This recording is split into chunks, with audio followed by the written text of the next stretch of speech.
Young people from all over the globe are joining up to fight for the future. I'm doing my part. I'm doing my part. I'm doing my part. I'm doing my part, too. They're doing their part. Are you? Join the mobile infantry and save the world. Service guarantees citizenship. What's up, everybody? Welcome to the Multiverse of Entertainment podcast. I am James. Thank you for tuning in. Greatly appreciated. We are on episode 7. Can you believe it? Episode 7. I am absolutely thrilled. And today's episode, we're back in the movie genre and probably talking about a pretty underrated film from the 90s, late 90s. We're talking Starship Troopers. This movie, I watched it a few days ago at work, and it's such a good film. Really, really good. Some cheesy elements to it, some gruesome things in it.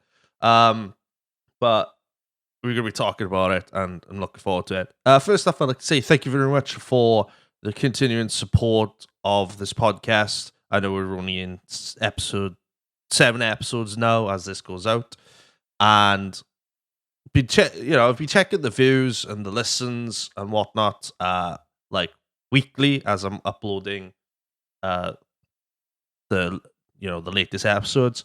The numbers are doing really, really well. The numbers are pretty much breaking 100 views almost for each episode, which is pretty awesome. I think the highest viewed episode so far is Die Hard, I think. Yeah, episode 5, Die Hard. And last week's episode, Ed, and Eddie, is creeping up there as well. So thank you guys. I appreciate that.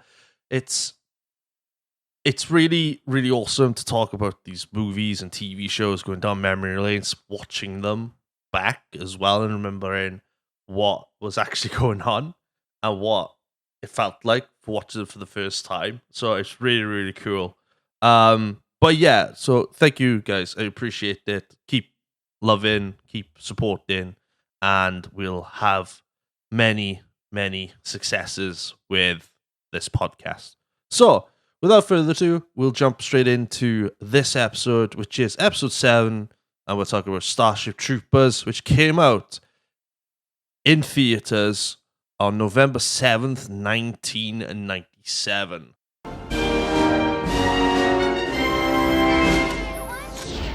Fully automatic burrito. Who wants to hold it? Citizen rule. People making a better tomorrow.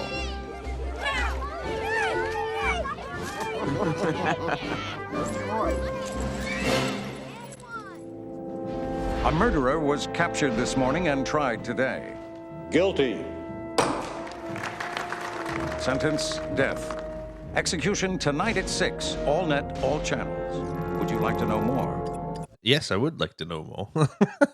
Right, so Starship Troopers. I'll admit to you, until sometime this week, I have not seen this film for a long, long time.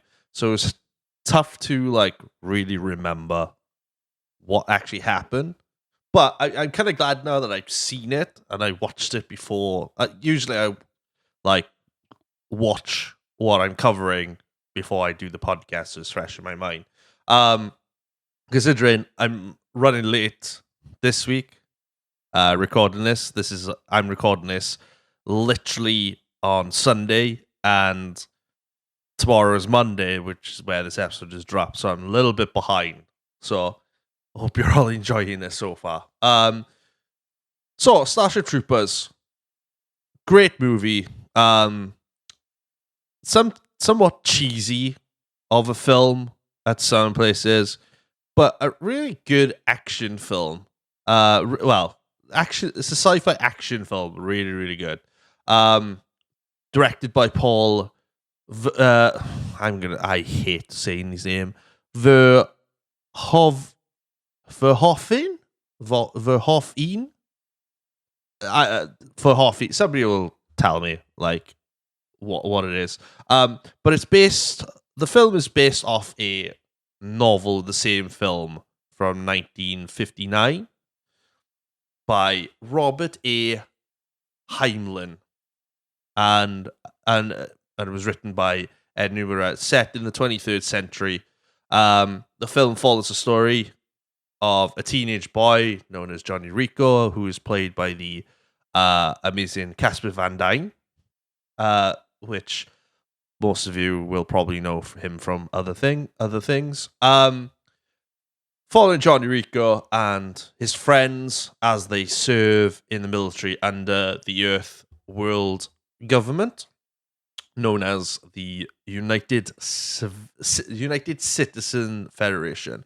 So in this world of Earth, say the 23rd century, for some, there's like three different like factions or groups of people. So you've got like private citizens,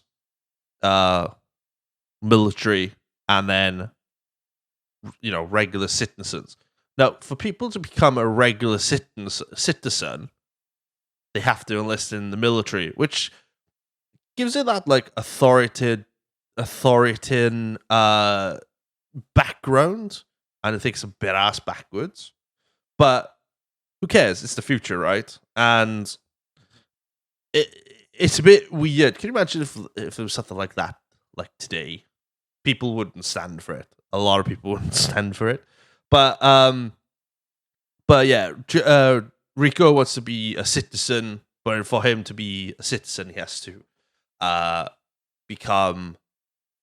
enroll in the military prior. His parents obviously don't want him to go. His parents, well, his dad in particular, wants him to go to Harvard, get a good education, become a private citizen like his parents will, and have a good life. But Rico is like, no, being what a teenager does, doesn't listen to the parents. But is like, no, I want to be a citizen. I want to go into the military. I want to serve, which commemorate them. I'm ex-military myself, and it's a real honor to serve your country and whatnot. Not for everybody, obviously, but it's a real honor. So he acts like a bit of a petulant child. He's in love with this girl called Carmen, who is played by the beautiful Denise Richards. And he, the real reason why he wants to go in the military is because she's going in as a pilot. And their friend, who is played, but I can't remember what their friend's name is. Damn. I'll find it somewhere. I can't remember what the name is, but their friend is played by a very, very young Neil Patrick Harris from How I Met Your Mother, and various other things as well. So they go off, they graduate from high school, whatnot. They all sign up together, they enlist together, and then they all go off to their separate areas. Now, why are they joining the military? Well, previously, as seen in the movie, like humans are like humanity's exploring space and colonizing space. They want to grow, as many of the sci-fi shows do, like Star Trek. They just want to explore. But they've also been in like this conflict, interstellar war with a alien species known as the arachnids, which we'll get to later on. And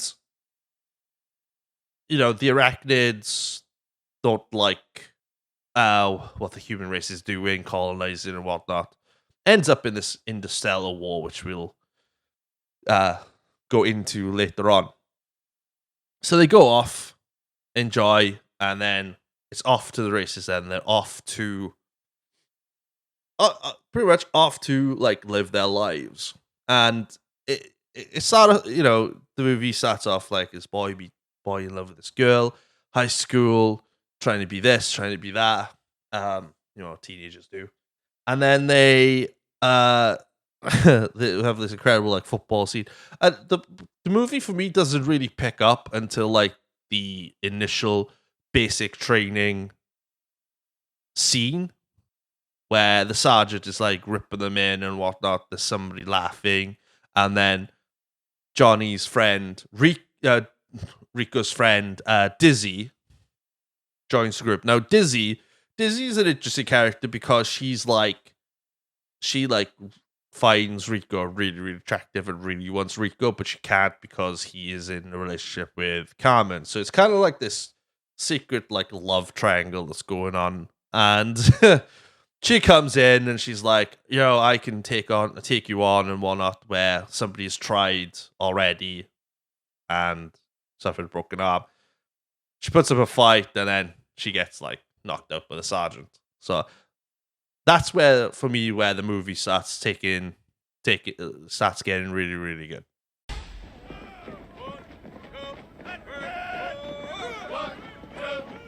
Most of you will not live to be in the mobile infantry.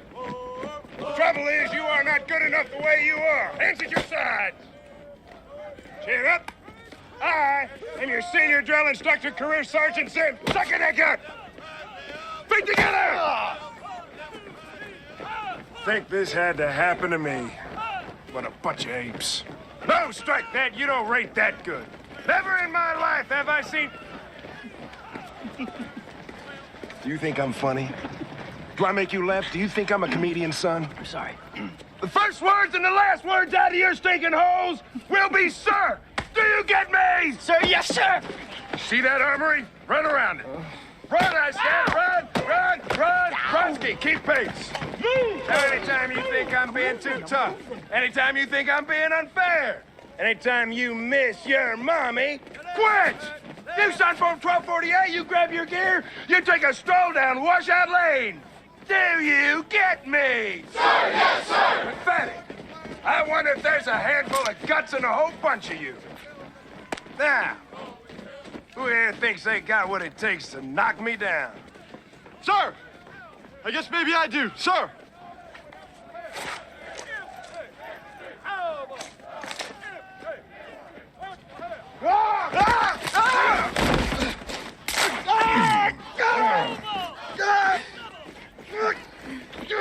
You all right, son? Sir, yes, sir. It's Marv. Back is broken, sir. Medic! Pain is in your mind. Who's next? Sir! Recruit Flores reporting for duty, sir.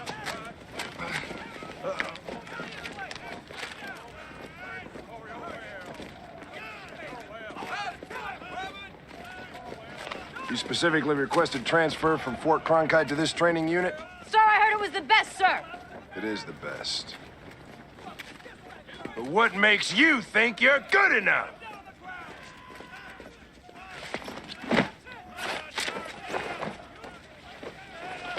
Now that's the kind of gal who makes squad leader. That's my job you're talking about. Come on.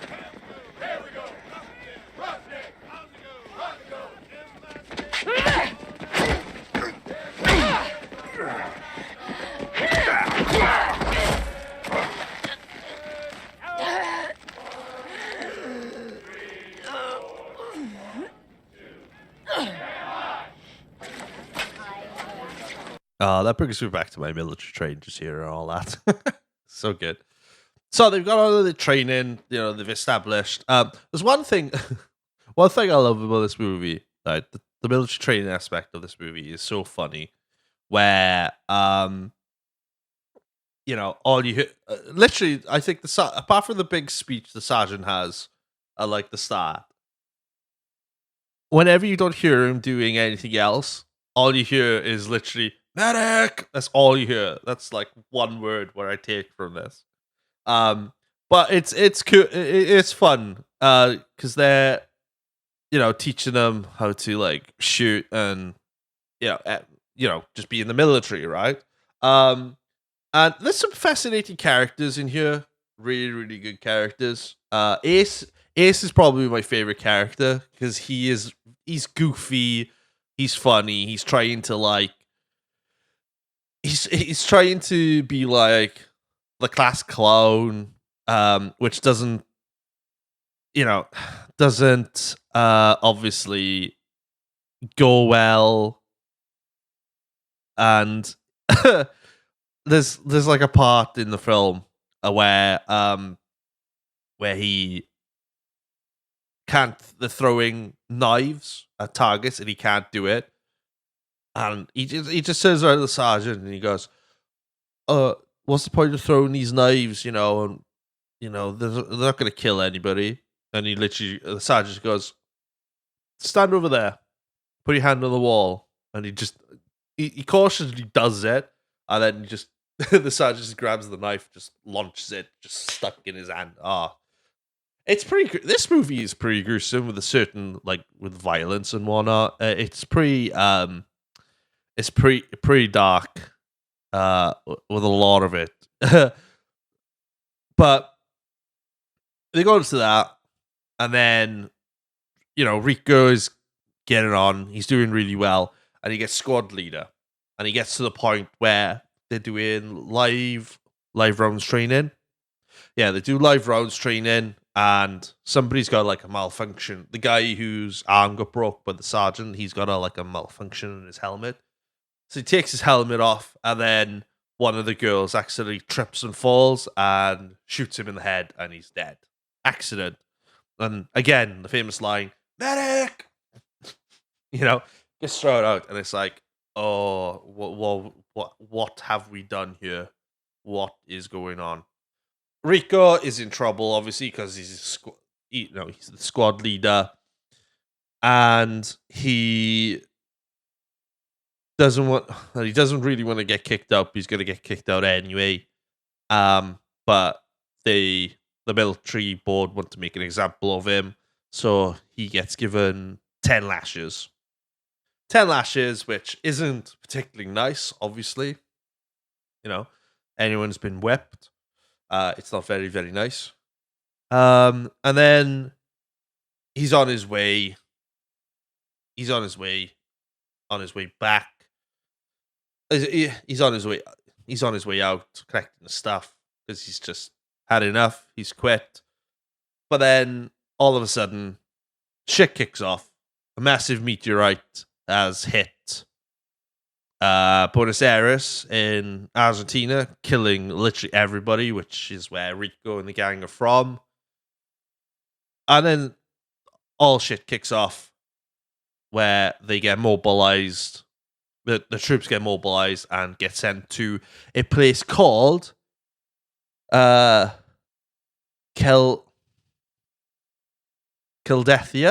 which is the arachnid homeworld, and then they're off to the races to kill basically, they're out there to annihilate the bugs, kill all the bugs there, which is a bit gruesome, and a bit morbid, but as you go on, you can see what kind of creatures they are, and you're like, oh yeah, these guys, these things are bad, really, really bad.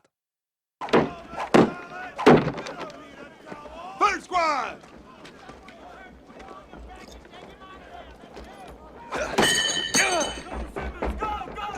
Sir, I don't understand. Who needs a knife in a nuke fight anyway? All you gotta do is push a button. Sir? Cease fire! Put your hand on that wall, Trooper. Put your hand on that wall!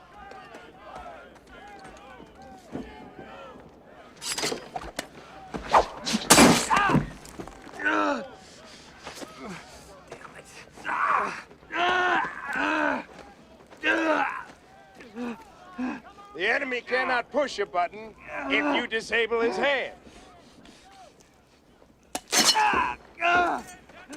Medic! Medic. So, as they go off, they they go to the planet. They start off they just land. All the troopers are out. Big fighting force where they think, yeah, we've got him here. We've got him. And they turn out that they don't. So they have a handful. They nuke them. When they say nuke, it's like a little fucking like warhead been launched out of a rocket launcher. They managed to kill a lot of them, and they think, yeah, that's it. But then they realize, oh hell, there's a hell of a lot more, and they come out and attack them, which is quite morbid if you don't like blood and guts and whatnot. This is pretty morbid because like dismembered limbs, people cut in half, people being stabbed. Some of the scenes of this is pretty gruesome, really really gruesome. So they've been attacked. They're retreating. The funniest thing about this particular scene is that they've got a cameraman and a fucking journalist, like capturing it and whatnot. And there's a point where one of the bugs sneaks up behind the newscaster, and the newscaster gets killed, and he's being rolled around. The cameraman is like following it around. The cameraman's just literally standing there. He must hate this guy because he would either like helped him out or ran away. But it was funny. Rico comes up to them, tells them to get out, grabs the cameraman, legs it. But I do so he gets hurt, stabbed in the leg, huge puncture wound, but managed to kill the creature. After that, Carmen returns to where all the wounded have been taken, and she's on the hunt for wants to make sure that Rico's still alive. She searches his name, and Rico has been killed in action. On the record, Rico's been killed in action. She's sad about it because a few weeks before this, she sent Rico a video message of where she was, how things were going, and then virtually dumped him basically, and he was crushed and whatnot. Hence why he wanted to quit and go off and do something else. So she's crushed, but in the next scene, Rico is in this bathtub tank where he's being recovered, repaired, as well as his legs being stitched up, and Dizzy and Ace literally come in running, laughing their heads off, saying you've been killed in action, and they're they're all laughing. Rico's smiling at them, thumbs up and everything, and they're like, "Well, see you in 3 days. 3 more days, we'll be fine. 3 more days." This is where the romance of Rico and Dizzy pretty much start, which is pretty cool to see. But as we get on through the movie, it gets a bit weird. So as they go on, they go up. Rico, Dizzy, and Ace end up in a new squad. They haven't been told much about the squad, other than the leader is a real ball burster, in which Ace says it to one of the troopers and literally knocks him out. Say, "Don't respect our commander like that. How dare you?" Blah blah blah. And then all of a sudden, everyone's standing to attention. The leader of the squad comes in. Then all you see is a robotic arm, and then the camera slowly pans up to somewhat bald-headed chap walking in, and and Rico and Dizzy turn their heads and realize, oh shit, this is our high school teacher who is in charge of the squad. So they're perplexed, and the commander gives them this roaring speech saying everybody works hard, nobody dies until I say so, blah blah blah. Proper commander style speech. And then they go off again to this wild area where they end up going to the battlefield, where it's just swarming with arachnids. And they do this pretty awesome battle. Obviously, a few casualties and whatnot, and it's gruesome, it's whatnot. And it's a pretty awesome scene, especially where you've got one of the big bugs which shoots like plasma. They're kind of like the artillery for the bugs, and the tank of bugs as they're called. And then Rico is like, right, we got to think of this strategy. What can we do to slow him down? I know, I'll climb on top of one of them, shoot the fucker in the back, put a nuke into it, leg it, and then it explodes, and everybody's saved. Everybody's saved. The commander is so impressed with him. He gives Rico becomes a corporal, and then it's like celebration time all around where they are. Which, they have an array of, the leaders like, oh, we can do this, we can work hard, but we can also play hard. Pulls out the boxes, throws a football, and then pulls out a crate saying, here's the beer. And Ace just literally like sneaks in to have a look, and he grabs the violin and starts like playing the violin and whatnot. And this is where like Dizzy and Rico's romance really blossoms, because he gives in, obviously, and she gets what she wants and whatnot. But as I'm not a big fan of like sex scenes and stuff like that. I think sex scenes are just like, it's pointless. I'd rather see people like shoot them up or whatnot, or just like do a kissy scene, yes, but then I don't really want to see anything else because it's just cringe, right? If anyone else thinks sex scenes in movies are cringe, let me know. I always think they're cringe.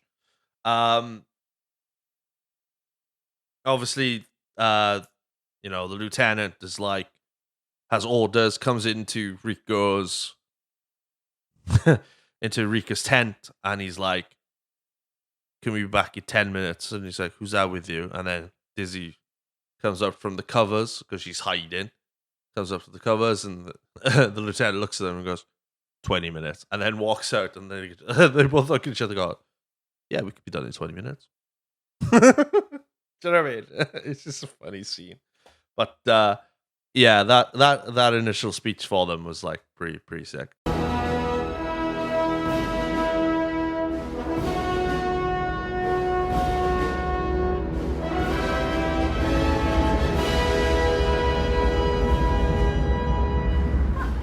So what do you hear about our new unit? Roughnecks killed more bugs than any other outfit on Big K. Yeah, well, I hear the lieutenant's a real nutbuster. Who's top kick? You want the job, huh? I wouldn't mind. I would. Just doing my part. Orders. Yours? Where you been besides Big K? Outer Ring, Zegama Beach. Zegama Beach. I always wanted to go there. Good luck. It's not there anymore. So I hear your lieutenant's a real nutbuster. No one talks about the lieutenant that way. He saved my life. Mine too. Same for me. Me too. Well, sounds like he's quite a guy. Who do you think saved your ass? Stand by. Attention on deck.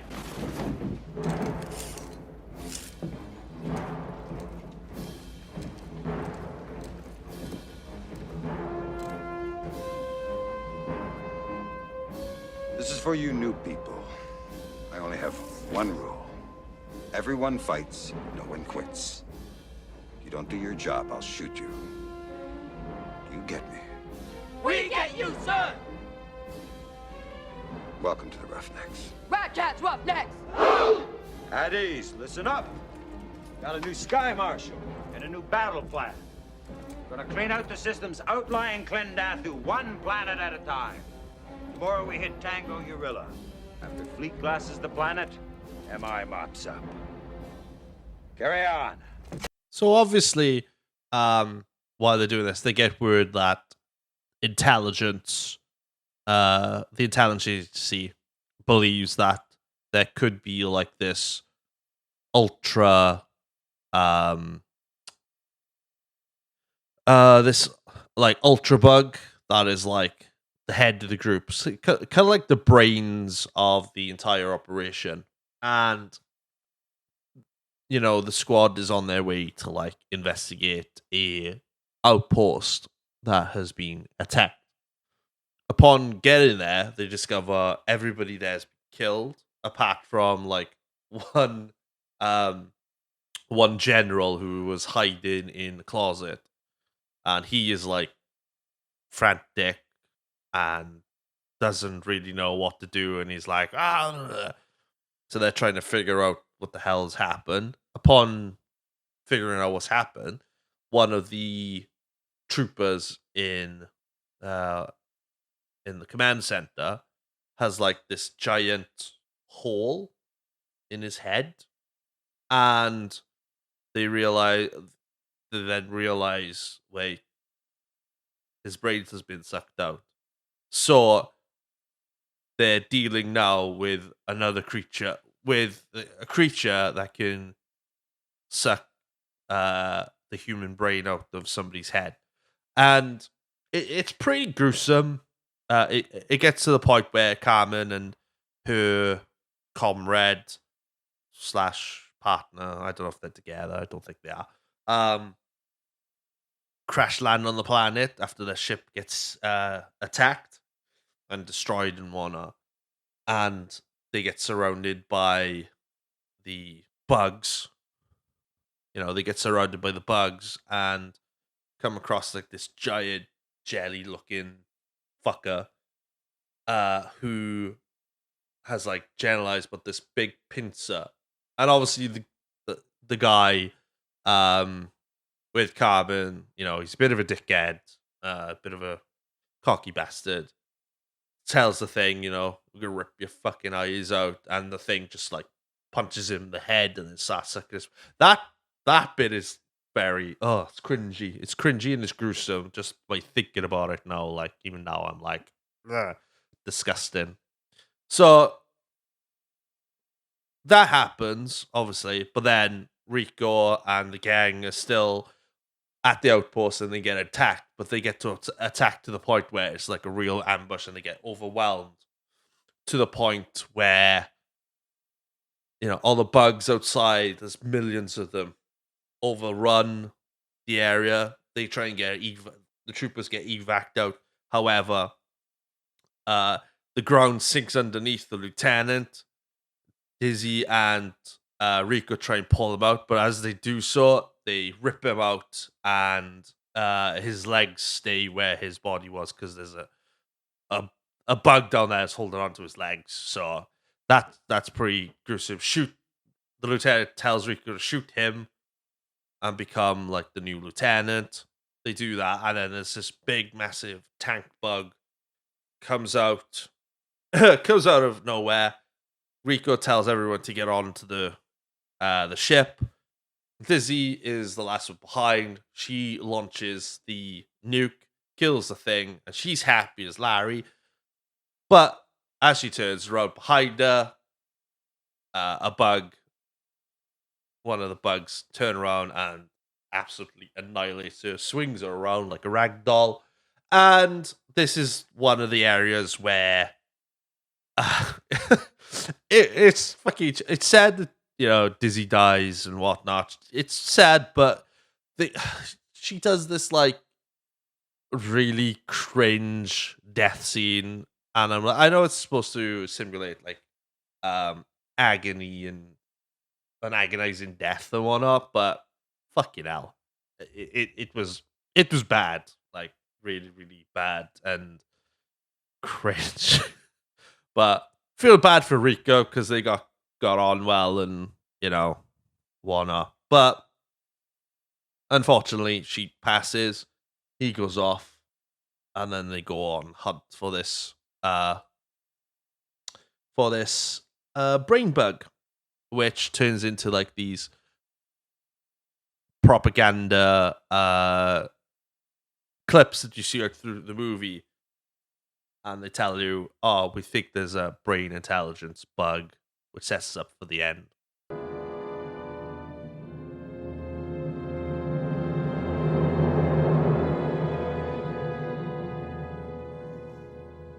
crisis for humankind. Fleet officials admit they underestimated the arachnid's defensive capability. Accepting responsibility for Klendathu, Sky Marshal Deans resigns. His successor, Sky Marshal Tahat Maru, outlines her new strategy. To fight the bug, we must understand the bug. We can ill afford another Klendathu. Would you like to know more? Federal scientists struggle to explain the intelligent military actions of the arachnids. When a colony reaches a certain size, 300 generations or something, it gets smarter. Insects with intelligence? Have you ever met one? I can't believe I am hearing this nonsense. You just this wait is the most a ridiculous moment. conversation I have ever had. Maybe there is some kind of bug that we haven't seen yet. A leadership caste, a hive brain. Brain bugs? Frankly, I find the idea of a bug that thinks offensive. So as the troopers are on the search for this brain bug, obviously Rico and Ace know that Carmen is down in the cave. And, you know, Rico's like, we gotta find her. But Ace and everyone's like, no, she's dead. But they get to a certain point where they have to go like either one way or the other. Rico ends up going one way, and the troopers go the other way because he still thinks that no, she's alive. I'm going down this way. So himself, Ace, and I can't remember the other guy's name. Three of them go down, find Carmen, obviously because she's injured by the bugs, and the guy's head has been like sucked dry. So they get there in like a time, kill all the bugs there, and they try and kill the brain bug, but the brain bug like retreats because I can't remember if is it Carmen who shoots. Yeah, Carmen shoots the brain bug with that fucking stabby thing, you know, render it mute. So they go off, so Rico comes there, saves her, tries to get her out. The squad mate, who I can't remember the name of him is, gets hurt and tells him pretty much to fuck off so he can blow them up. Covers fire, blows himself up, kills all the bugs in the cave with him. As they get out of the cave there, this is like towards the end of the film, where all the troopers are running, celebrating, and they've pulled like the brain bug out. They've captured the bug. To the point where higher officials, intelligence officials come down, and their buddy, I can't remember what his bloody name is, which is really bugging me. Let me see what his name is. Carl, that's the one. Carl comes in, and they're happy to see Carl. Carl's happy to see everybody else. Because with Carl is like he's a psychic. He can read minds and whatnot. So that's what makes the character so unique and intelligent. And then he, you know, they capture, everybody celebrates and whatnot, and it goes back into like these propaganda like style videos, which the propaganda videos make this movie. It's really, really good fun because it's kind of like that old school like conscript like propaganda videos you get in like World War II with the Americans and British and somewhat the Germans as well, you know, and the Russians. You know, everybody had propaganda back in those days about the war and whatnot, and they're so much fun, really, really good fun. Particularly the one at the end, closing the movie, where you see them experimenting on the brain bug, learning about the bug, and then Carmen is now a captain of a ship, so she's showing off her command skills, and then Rico is being Rico, who I think is now at this point a lieutenant, and he's like, "Come on, let's go," because they're still fighting, and then the movie ends there. And it's really, really good. But yeah, the entire movie overall is really, really good. Like, doing research on this movie, The budget for this movie was between 100 and 110 million dollars, but at the box office, it made 121 million dollars, which doesn't sound good, but this movie got like hammered in the reviews, saying like what was one of them? One of the things was that the film was like, I'll find it now. Sorry the other day. Bear with me, guys.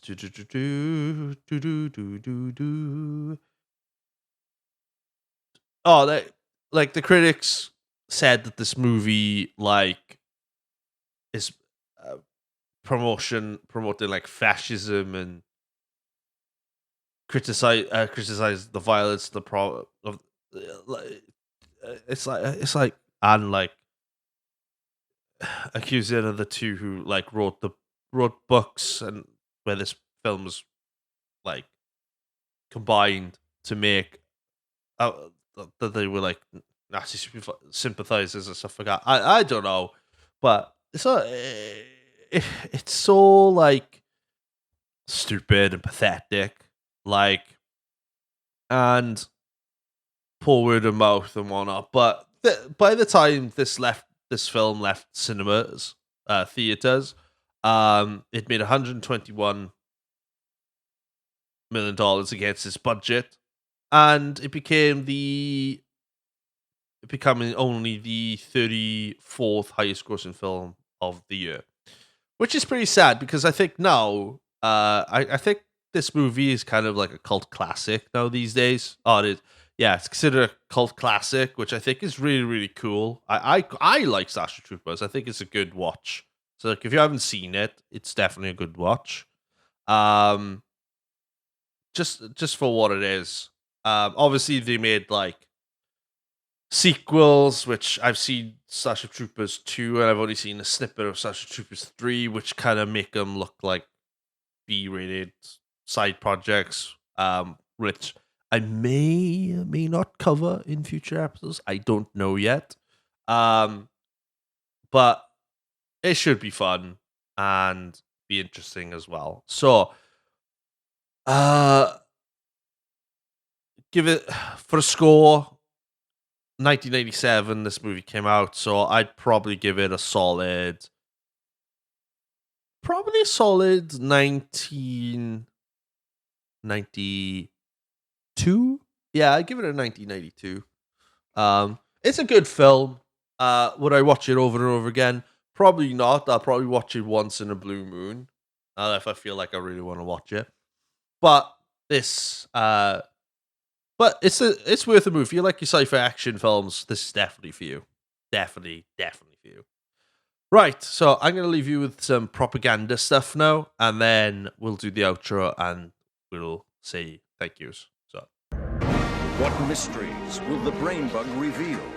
Federal scientists are working around the clock to probe its secrets. Once we understand the bug, we will defeat it.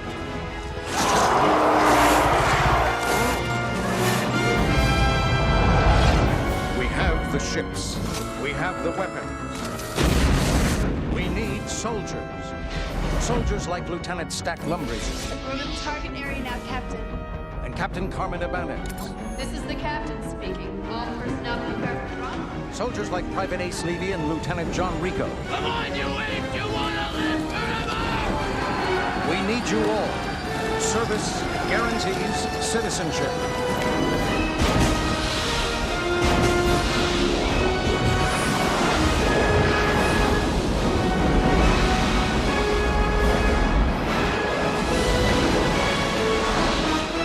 and that's it, guys. That is it. Episode 7's done. Probably not my best episode. I'm not gonna lie. As I was recording this earlier on, the PC literally stopped working and it cut off halfway through.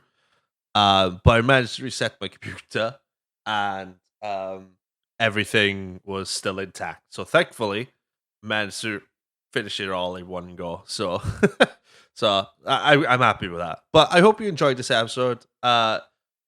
Really, it's really, really awesome. It's tough doing these episodes on your own. So I think I'm going to have to get some more regular guests in. So if you're interested, let me know. And we'll talk about I've written up like my the first 50 movies and TV shows that I'm going to be doing on this podcast anyway. So I might put them out on social media to see if anybody would want to come on. Let me know. I know I have a few guests come in for a couple of episodes, which I'm really, really looking forward to. But yeah, we'll get some more guests on. I think after episode 10, I think I'll start getting guests on, which will be pretty fun. But yeah, like I said, thank you very much, guys. I appreciate it. Don't forget to check us out on all social medias, starting with Instagram at Multiverse of Entertainment Pod. Follow us on there. Follow us on TikTok as well at Mo Podcast. Go check us out there. On YouTube as well at the Multiverse of Entertainment. Check us out on there. You're gonna get every Wednesday. You're gonna get a 1-minute clip of each new episode every Wednesday, and every Monday we will be dropping a new episode. So follow us as well on Spotify as well. Please go check us out everywhere. We do appreciate it. If you're watching this on YouTube right now, please subscribe, hit the notification bell, share it with your friend, like the video as well. The likes really, really help with the algorithm. And also as well, leave a comment. Guys, leave a comment, whether you're listening on Spotify or you're listening to us on YouTube. Leave us a comment. I will read your comments in the intro of this very podcast. Okay? And maybe one day I will dedicate a podcast episode just to read your comments. So please, leave comments. Good comments, not bad comments. Well, you can leave a bad comment if you want. If I find you funny, I'll read it. But give us a comment. Love to hear from you. Also as well, we can't forget about next week's episode, which this one is going to be a doozy because a lot of people wouldn't think I'd talk about this show. But next week's show is going to be epic. We're back on the TV shows, and we are going to be talking about the legendary Pop Idol TV show. Don't know what that is? You'll find out next week. However, till then, see you next Monday. Have a good one. Enjoy the rest of your week. And don't do anything that I wouldn't do. Have a good one, guys.